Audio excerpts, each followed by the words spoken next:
Hey, folks. Those of you who have just joined, I put up this little poll to learn a little bit more about your work. Feel free to participate. And in the meantime, I'll go ahead and start the webinar.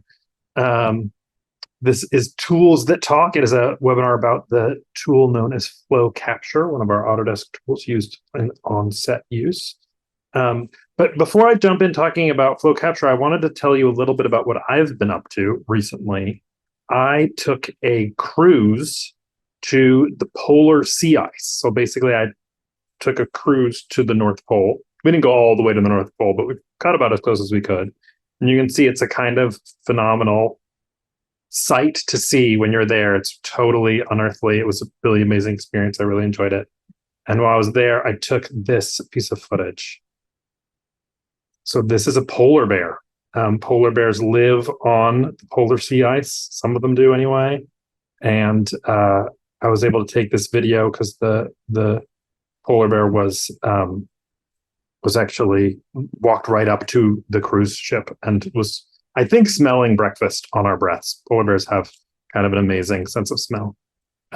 So he was quite close. This is a male polar bear. Well, male polar bears can spend their entire lives living on the polar sea ice.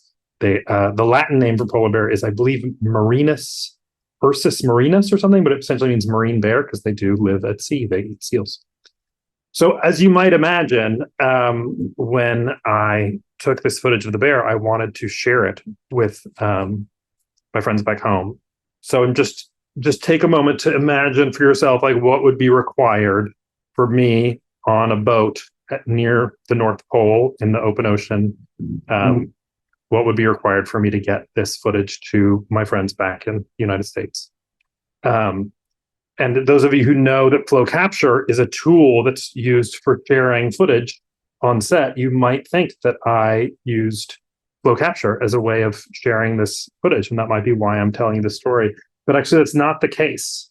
I actually just sent it using Wi-Fi. The cruise ship had Wi-Fi. I just texted it to everyone I knew. I was like, look, I saw a polar bear today. It was really easy. I was able to share it with everyone who wanted to see it. People were immediately able to respond and be like, that's super cool.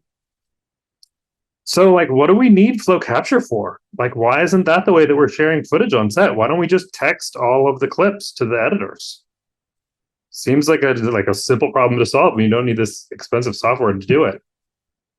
However, if there's any editors in the audience, I'm sure your heads are exploding right now because you know exactly what a nightmare that would cost. So the rest of this this presentation is going to be about the problem that Flow Capture solves. Why sharing footage from set is not as easy as sharing footage from your vacation, which is, shockingly easy when you're at the North Pole. I'm going to go ahead and introduce myself. My name's Eli Rary. I'm actually a filmmaker as well as working at Autodesk. You can go to my website, elirary.com, and watch some of my short films. I particularly recommend this one, the conflict resolution webinar. But I've made a lot of films. I went to USC Film School back in about 20 years ago. At Autodesk, I focus on two tools, Flow Production Tracking and Flow Capture. Flow Production Tracking was previously known as ShotGrid. Flow Capture was previously known as Moxion. Both of these are tools that are about sharing information across remote teams, something that I expect all of you are familiar with, and I'm certainly familiar with. And they're both tools that are used in film production, which is the reason that I am so interested in getting involved with them. I want to go ahead and make this safe harbor statement. I'm going to speak, most of what I have to say in this presentation is about Flow Capture and how Flow Capture works today, but I will be talking a little bit about where Autodesk is headed with some of our tools. So this safe harbor statement essentially says that anything I predict or talk about in terms of plans may change. We're not promising to release this stuff. We just want you to know what direction we're headed. So you don't want to make any purchasing decisions based on our projections about the future. This is a legal protection statement. So one of the things that I'm going to talk about is this name change that I just mentioned. Flow Capture used to be called Moxion, just like Flow Production Tracking used to be called ShotGrid, and ShotGrid used to be called Shotgun. There's a reason that we've renamed both of these tools to Flow Capture and Flow Production Tracking.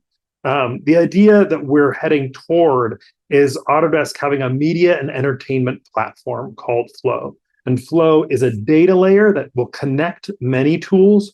It will connect flow capture and flow production tracking, but it will also connect other tools in the Autodesk ecosystem, and it will connect other tools outside the Autodesk ecosystem. Our goal is that the Flow platform allows easier data exchange between all of the tools.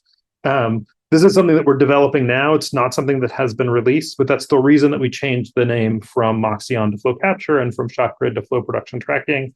There's nothing sort of mysterious or nefarious about it. They are the exact same tools. We're not releasing new capabilities at the same time that we change the name. We're changing the name and we're not changing anything else.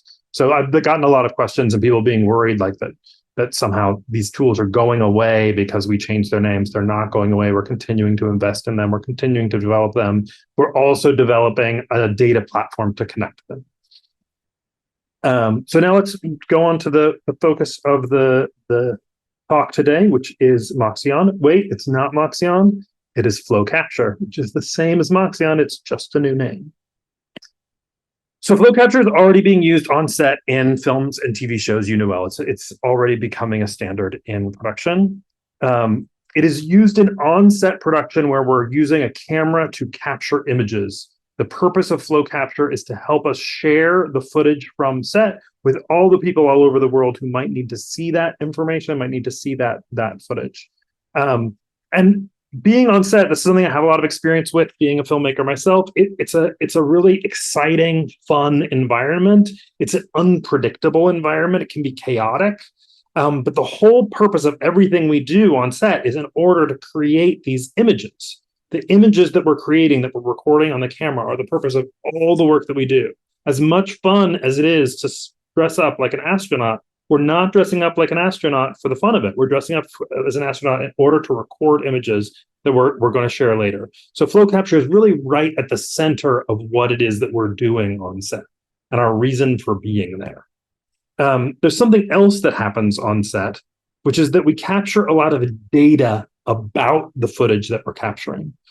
This is just one example. It's something called a camera report. You may have seen one of these before. It's shocking how often camera reports still are completely analog, pieces of paper and pens. We do have digital camera reports. There's a lot of digital tools for capturing this data, but there's also quite often people with a pen and a piece of paper as well capturing data. There's a reason for this. It's because of that chaotic environment that I described in the on-set environment. You often can't predict how things are going to be, and sometimes a digital camera report just isn't feasible. And the thing about paper and a pen is it's flexible and durable, and you can use it in a lot of different situations.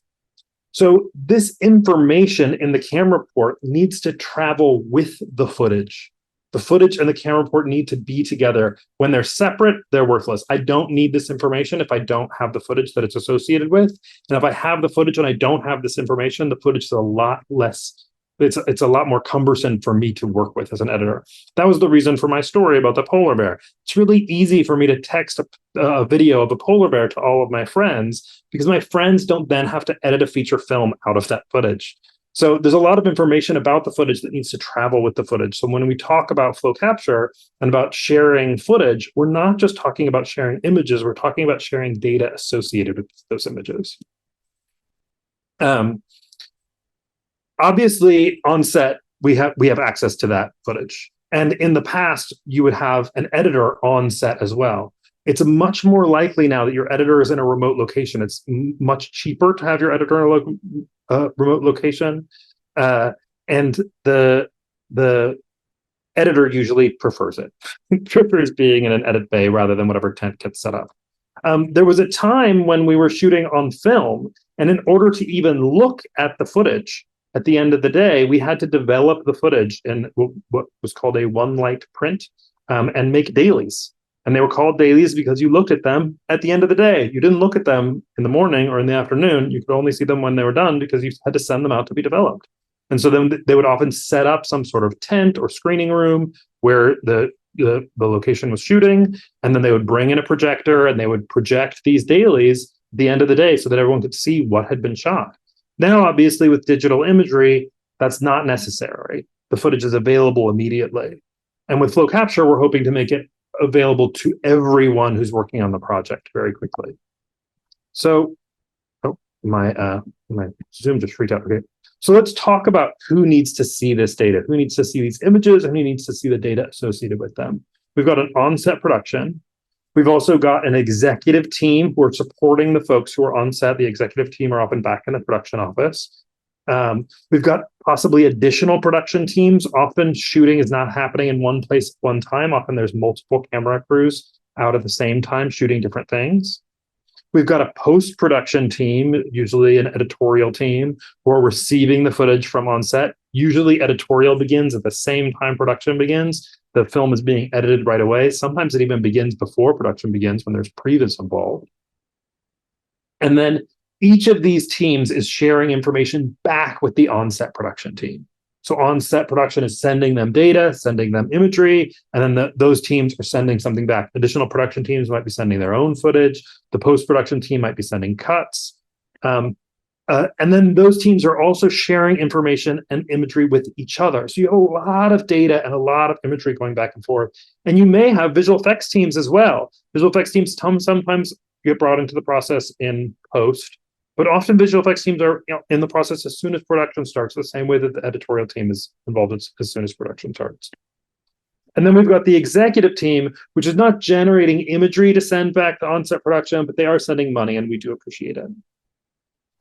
So what we want to do with flow capture is to make all of this data sharing easier by making a hub of information at the center that everyone is looking at. So at on-set production, additional production teams creating imagery, sending data associated with that. Everybody has access to it by going to the tool as a hub of information at the center of everything that's happening here. It means that we can share information quickly with everyone who needs to see it. We're not passing data from one person to another. We're creating a hub of information that everyone who's involved can get access to. Now, the truth is that we don't always want to give everyone access to everything that we're generating. Not all of the data is for everyone to see. Not all of the data is even useful to everyone all the time. So for that reason, we do have a lot of tools within flow capture to limit what people can and can't see, or what people do and don't see. And I'll talk a lot more about that as the presentation continues. But for now, let's talk about connecting on-set and post-production, because that's the big goal here. So we've got on-set production where we have advanced dailies. This is an advanced version of what we used to do at the end of the day with projecting film. So advanced dailies means that you get to see more information, you get to sort through that information more easily, and more easily get access to the exact footage that you want to see, possibly compare it to other footage, and get that information quickly. We've got a camera to cloud workflow. Camera to cloud essentially means that when you're using a digital camera, that imagery can go very quickly or immediately into a cloud location where others can access it. In the post world, we've got real-time review. We'll talk a lot more about that later. And then we've got some tools for remote finishing review.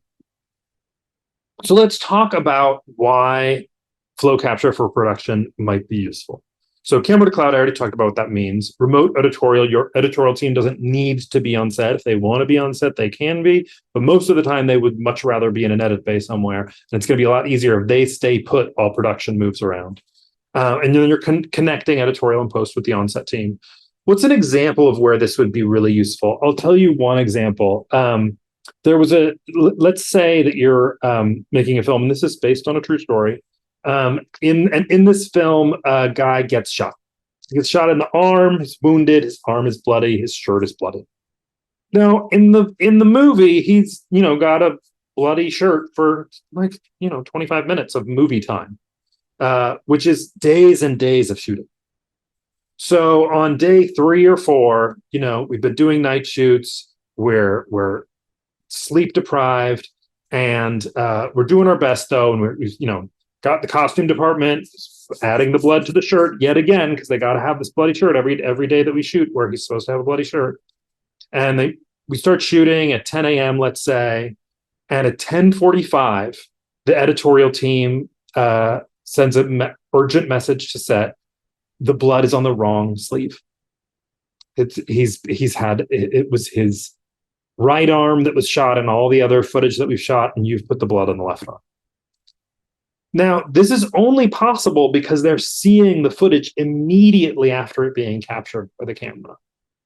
Otherwise, they're getting this footage at the end of the day, possibly days later, and the whole day has gone by with the bloody shirt being on the wrong sleeve.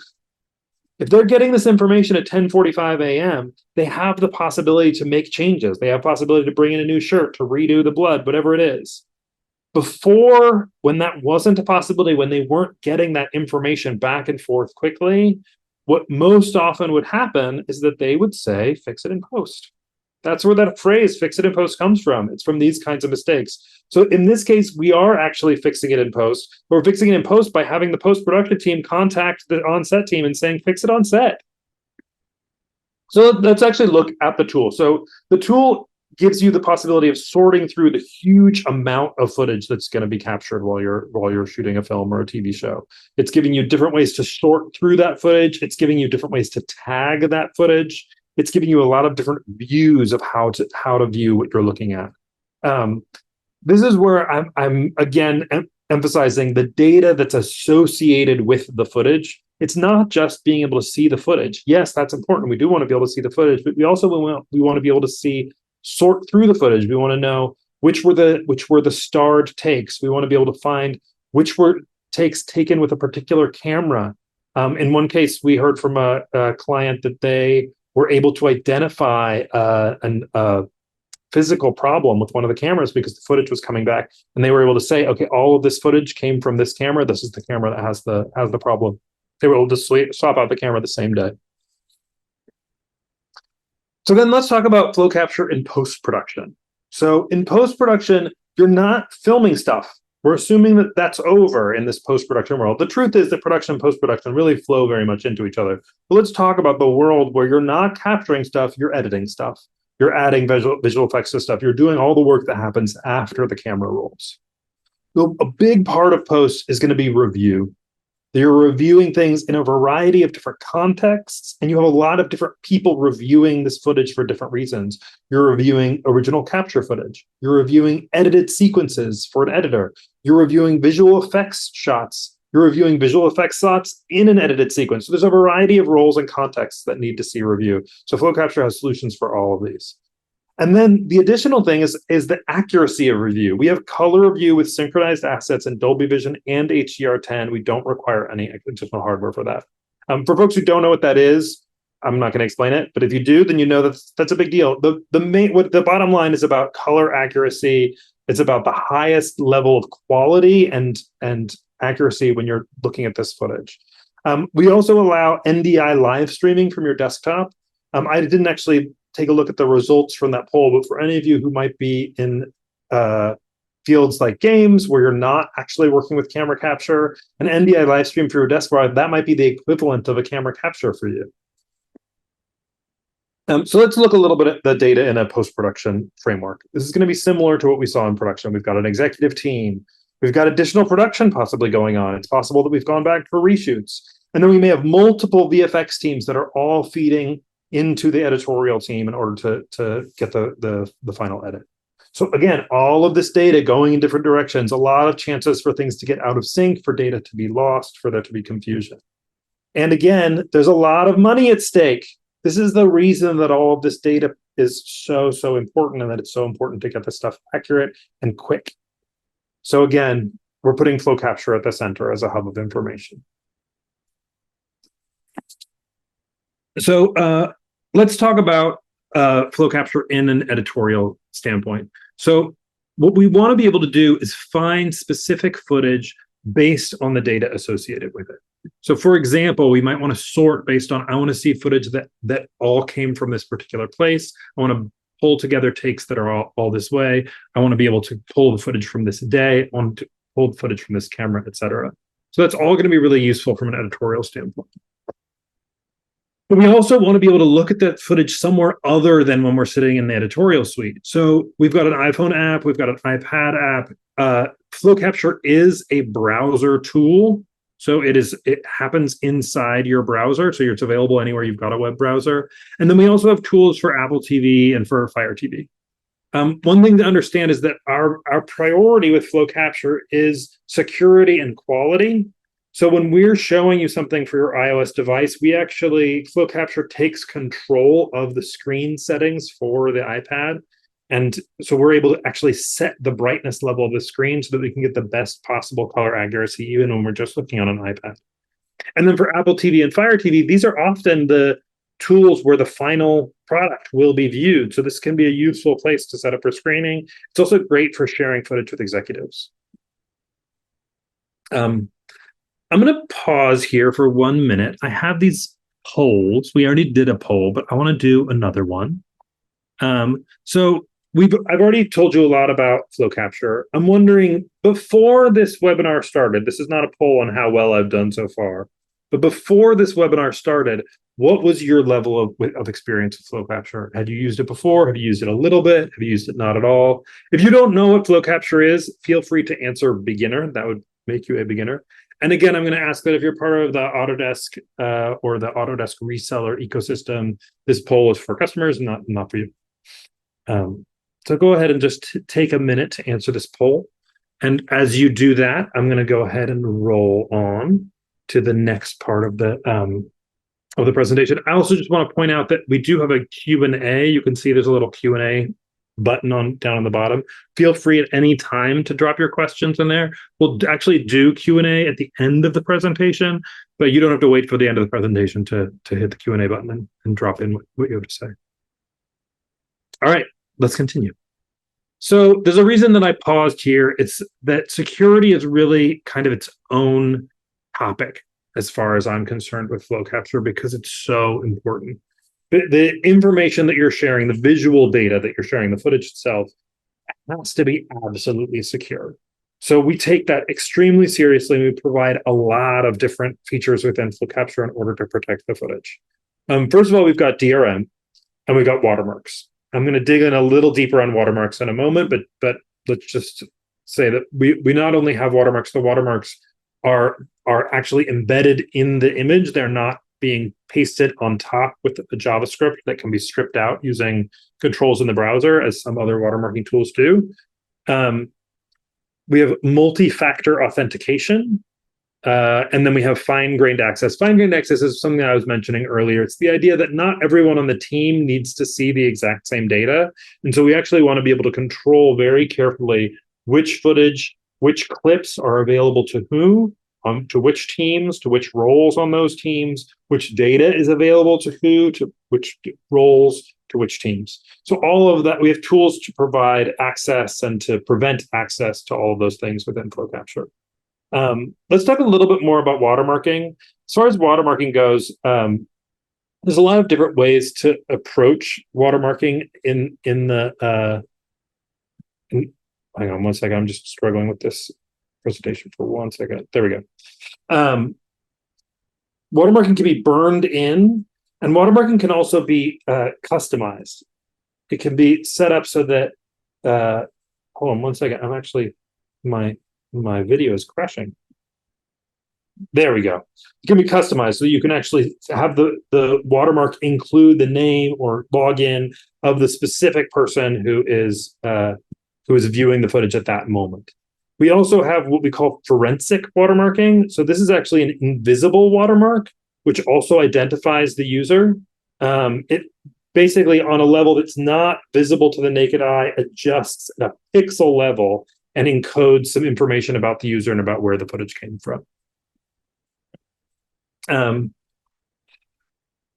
So now let's talk about the tool itself. So I've shown you a little bit about how the tool works, but there's a variety of different views inside of Flow Capture that are for different purposes. So one that we talk about is the Flow Capture inbox. This is a relatively new part of Flow Capture that we've developed.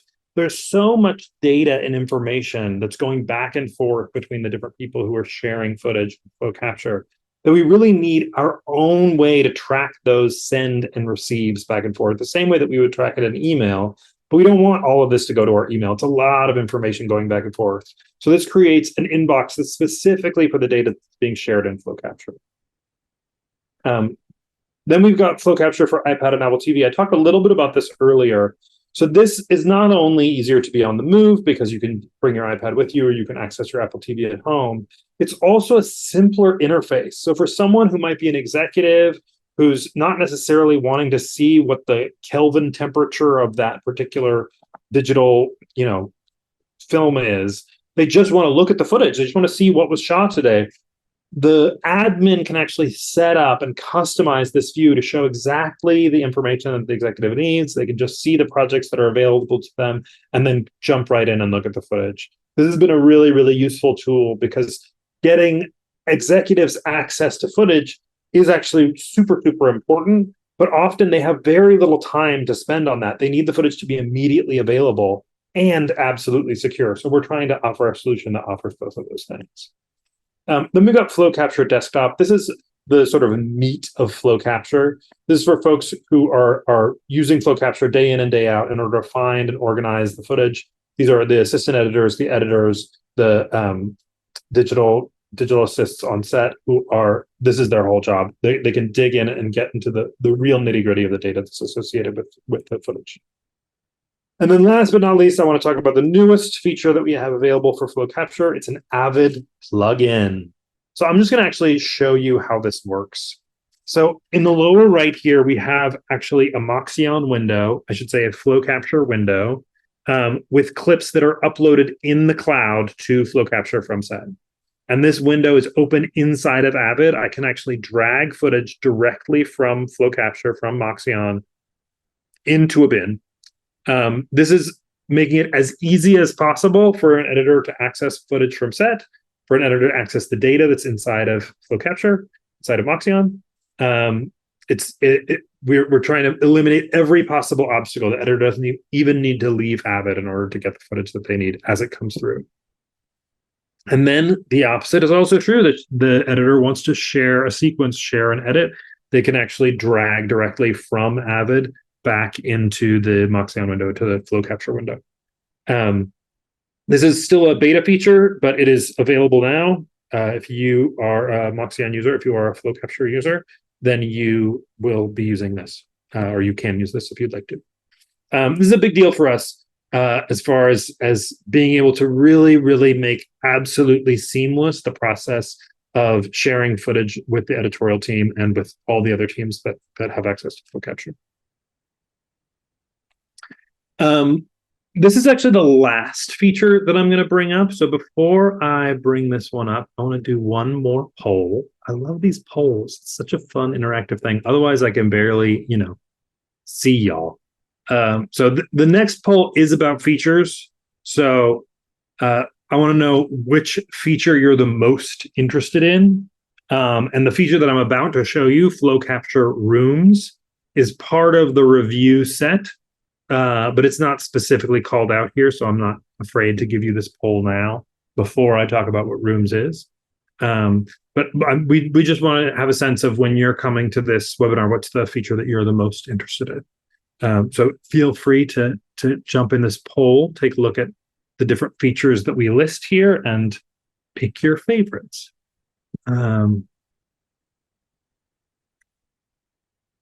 All right, I'm gonna go ahead with the presentation and tell you a little about Flow Capture Rooms. So Flow Capture Rooms is about collaboration. It's about review. You are using currently Zoom to talk to me, to hear my voice, have a conversation. You're also using it to see the footage of the polar bear, which I shared with you.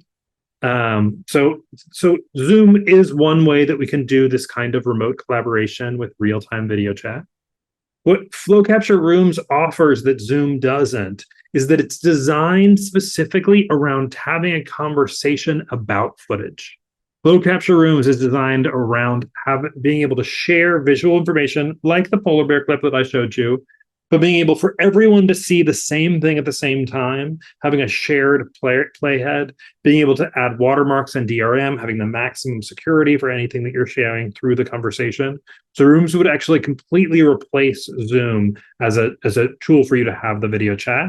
It also gives you the ability to annotate on top of that footage, to be able to draw over it, make commentary, and then we're offering the highest level of quality, 10-bit color streaming directly into the room.